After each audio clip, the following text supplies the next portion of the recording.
Hey, what's going on, guys? Danny here. In this video, we're about midway into the workout and I'm about to do some stiff leg deadlifts, and I wanted to take a few minutes to explain this exercise. A lot of people just do regular deadlifts, but the stiff-legged deadlift is an excellent exercise. Number one, maybe you have some lower back injuries and you can't do too heavy deadlifts. And number two is sometimes you also want to work some functional fitness, which is the stretching aspect of your exercise program. So the stiff-legged deadlift is going to actually hit those two things. Number one, it's going to do the stretching portion, and it's also going to train the posterior chain. And what I mean by posterior chain is all of your back muscles, including the erectors, rhomboids, everything in your back, your grip, as well as your glutes and the glute back and glute hamstring tie-ins.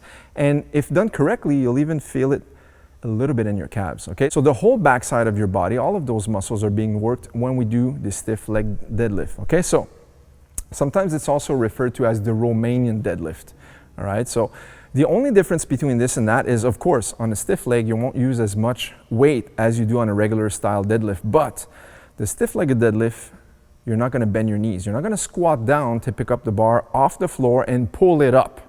This one here, you're letting the weight of the bar pull yourself down without touching the floor and then coming back up. So you're gonna use much lesser weight, okay, a lighter load on the bar, of course, and it's gonna be much slower and way more isolated, more controlled, okay? So I'm gonna do a few reps here. Today we're working 6 to 8 repetitions. So because I'm not using too much weight, I don't need to start fiddling around with the different types of grips. I'm just gonna go with a regular overhand grip, shoulder width. Once I unrack the bar, I keep my feet close together, but they're not touching, just at a safe distance inside the width of my own shoulders, okay? Sometimes you can go even closer, all right? But don't go too wide. Always keep a nice position right here, not like a regular deadlift. Now, what I need to do is as I start to lower, I let the bar drop. I imagine I'm gonna bring the bar all the way to the floor, but I don't let it touch the floor, and then it's time to come all the way back up. It's a very simple exercise, but it must be controlled in order to get the full benefits of the exercise. Now, one tip I want to share with you guys is as I start to lower, I keep my back straight and I imagine the weight drives my hips backwards. And as I come back up, I push with my heels on the ground to drive myself back up to the starting position. The common mistakes are this. Number one, some people will come down and they'll bend the knees. No good. Number two is they'll also keep their knees, their legs, fully locked out.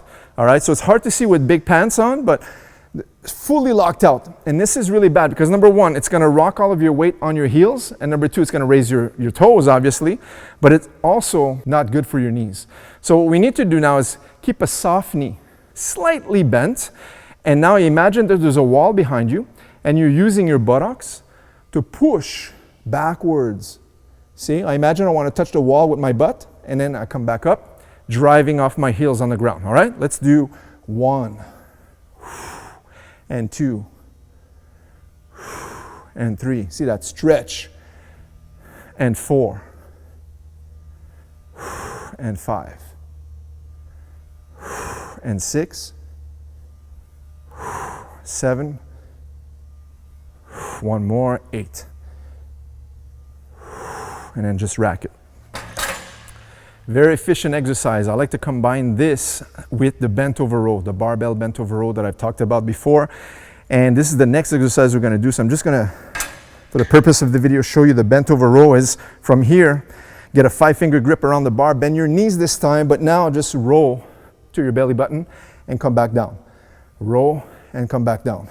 All the way up and let it stretch. All the way up and let it stretch. Arch your back and do 6 to 8 repetitions of this. When you combine the stiff-legged deadlift with your bent over row, you're really activating the posterior chain. It's really important for martial arts.